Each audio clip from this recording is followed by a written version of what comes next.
अस्सलाम वालेकुम। आज का जो हमारा टॉपिक है इसमें हम डिफरेंट जो इम्यूनोलॉजी की टर्म्स होती हैं उनको आज हम डिटेल में डिस्कस करेंगे। जैसे कि एंटीजन क्या होता है, इम्यूनोजन क्या है, हेपेटिन्स, इम्यूनोजेनेसिटी, एंटीजेनेसिटी, एडजुवेंट्स और एपिटोप और कैरियर्स। तो इन सब टर्म्स को आज हम डिटेल में देखेंगे। तो अगर आप लोग मेरे चैनल पर नए हैं तो मेरे चैनल को सब्सक्राइब करें और अपने दोस्तों के साथ शेयर करें। तो चलिए अब हम अपना टॉपिक स्टार्ट करते हैं।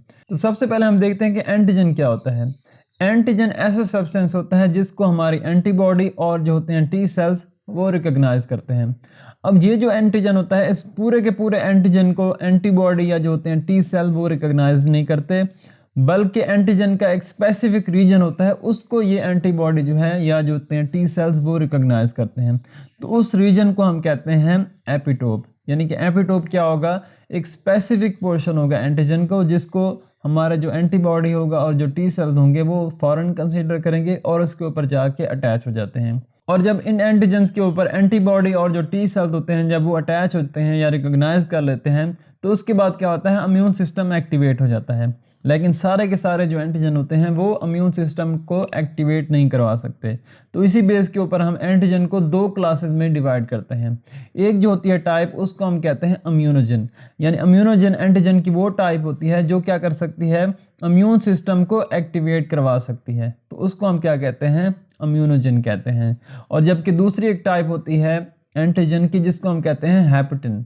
तो हेपेटिन्स एंटीजन की वो टाइप होती है जिसको हमारे इम्यून सेल्स जो हैं वो रिकॉग्नाइज तो कर सकते हैं, लेकिन ये जो होते हैं हेपेटिन्स ये इम्यून सिस्टम को एक्टिवेट नहीं करवा सकते। तो ये हेपेटिन किस तरह से इम्यून सिस्टम को एक्टिवेट करवा सकते हैं, जब ये किसी कैरियर मॉलिक्यूल के साथ अटैच होते हैं। तो कैरियर मॉलिक्यूल क्या करता है, इस हेपेटिन को इम्यूनोजन बना देता है। तो जब ये हेपेटिन्स कैरियर के साथ अटैच हो जाएंगी तो इसके बाद ये क्या कर सकती हैं, इम्यून सिस्टम को एक्टिवेट करवा सकती हैं। तो ये डिफरेंस होता है इम्यूनोजन में और हेपेटिन में। अब ये जो होता है वर्ड इम्यूनोजन और जो एंटीजन होता है इसी से मज़ीद दो टर्म्स और हम यूज़ करते हैं। एक को हम कहते हैं इम्यूनोजेनेसिटी और एक को हम कहते हैं एंटीजेनेसिटी। इम्यूनोजेनेसिटी क्या होती है कि किसी भी एंटीजन की एबिलिटी जो है इम्यून सिस्टम को एक्टिवेट करवाने की जो एबिलिटी होती है उसको हम कहते हैं इम्यूनोजेनेसिटी। स्पेशली जो बी सेल और जो टी सेल्स को एक्टिवेट करवाने की जो एबिलिटी होगी उसको हम कहते हैं इम्यूनोजेनेसिटी।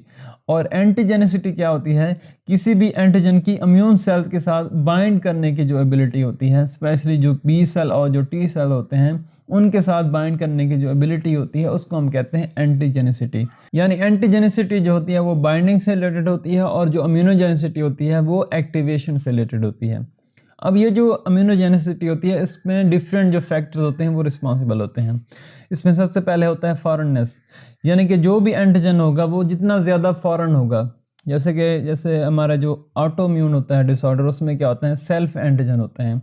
तो उनके अगेंस्ट क्या होती है, जो हमारा जो इम्यून सिस्टम होता है वो इतना स्ट्रांगली एक्टिवेट नहीं हो सकता जितना एक बाहर से एंटीजन आया है, जैसे कि बैक्टीरियल एंटीजन हो सकता है।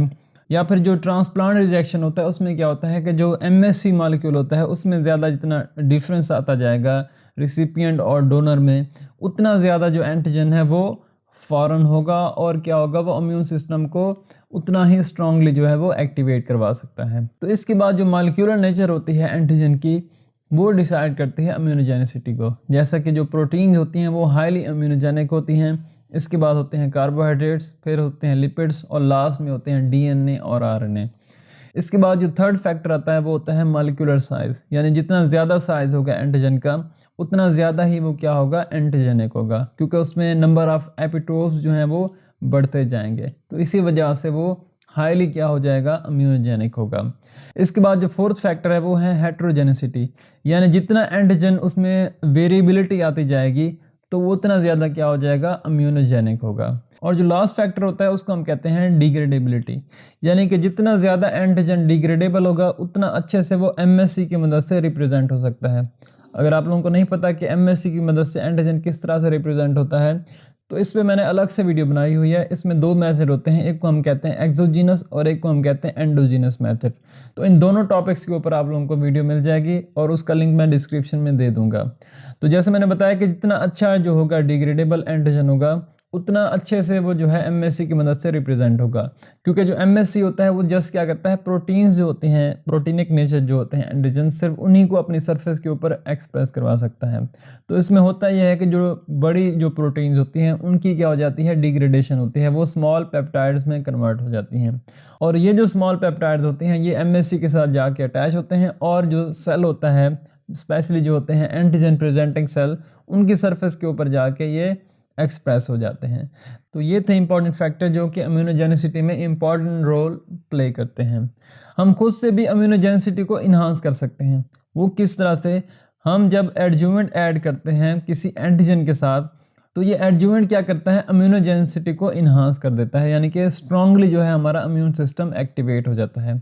वो किस तरह से, जो एडजुवेंट होता है वो एंटीजन का जो स्टे टाइम होता है हमारी बॉडी के अंदर उसको इन्हांस कर देगा, ताकि वो ज़्यादा से ज़्यादा हमारी बॉडी के अंदर प्रेजेंट हो, ताकि ज़्यादा से ज़्यादा जो हमारे इम्यून सेल्स हैं उनका एक्सपोजर हो इस एंटीजन के साथ।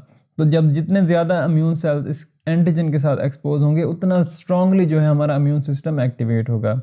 दूसरा, ये किस तरह से इन्हांस कर सकता है कि जो हमारा एंटीजन होता है उसका ये साइज़ इन्हांस करवा देता है। तो जैसे मैंने बताया था कि जितना बड़ा साइज़ होगा उतना ज़्यादा वो एंटीजन क्या होता है, इम्यूनोजेनिक होता है। तो इस तरह से भी एडजुवेंट जो होता है वो इम्यूनोजेनिसिटी को इन्हांस करता है। इसी तरह एडजुवेंट एक और तरीके से भी इम्यूनोजेनिसिटी को इन्हांस कर देता है। वो किस तरह से कि जब हम कोई एंटीजन इनोकुलेट करते हैं किसी पर्सन के अंदर, स्पेशली जब हम वैक्सीनेशन कर रहे होते हैं, तो जब हम एडजुवेंट इसके साथ डालते हैं तो कुछ एडजुवेंट ऐसे होते हैं कि जो उस एरिया जो होगा जहाँ पे हम एंटीजन को इनोकुलेट कर रहे होते हैं, तो उस एरिया में ये जो एडजुवेंट होते हैं वो इन्फ्लेमेशन काज कर देते हैं। तो जब इन्फ्लेमेशन होती है तो उससे क्या होता है, डिफरेंट जो हमारे इम्यून सेल्स होते हैं वो वहाँ पे अकोमोडेट हो जाते हैं। तो अब क्या होगा, जो हमने एंटीजन खुद से इनोकुलेट किया है वैक्सीनेशन के दौरान, तो इस एंटीजन के एक्सपोजर के चांसेस बढ़ जाएंगे हमारे इम्यून सेल्स के साथ, क्योंकि वहाँ पे इन्फ्लेमेशन हो गया है।